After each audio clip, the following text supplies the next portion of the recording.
Okay, this one is a little trickier.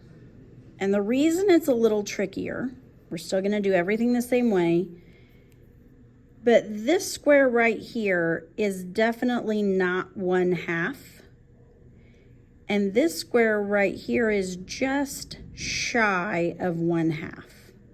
So what they've done for these two is they've counted these two little lines right here as one diagonal. And the reason is this is definitely not a whole diagonal. And this is less than a whole diagonal. So they've counted this as just one diagonal. So that's why this one's tricky. This one is definitely exactly a half. That one's definitely a half and a half. So these are right on the diagonals, but you see how this one is more than exactly halfway across. This one's less, and then that one's way less. So the way we're going to count this for perimeter is we're going to count this as 1, 2, 3, 4, 5, 6, 7, 8, 9, 10.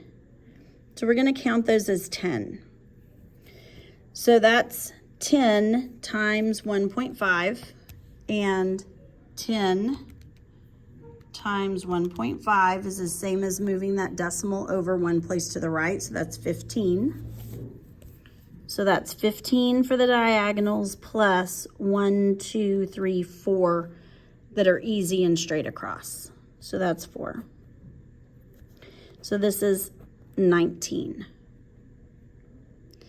Now the area, so that's the perimeter, sorry. Perimeter equals 19 units, getting ahead of myself. Now here, I'm gonna break this into a triangle across the top, which is 1, 2, 3, 4, 5, 6 by 1, 2, 3. So for that, 1/2 of 6 times 3 is the same as 3 times 3. So this is 9.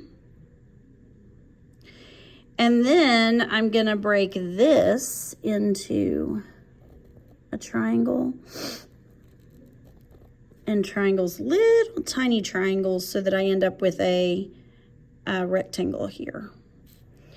But this would be 1 across by 1, 2, 3 high. So 1/2 of 1 times 3 would be 1 times 3 is 3, and half of that is 1.5. So this is going to be 1.5. This is going to be 1.5. And then this is going to be 1, 2, 3, 4 by 1, 2, 3. 4 times 3 is 12. So now I'm going to add all these up. 1.5 and 1.5 is 3. 3 plus 12 is 15.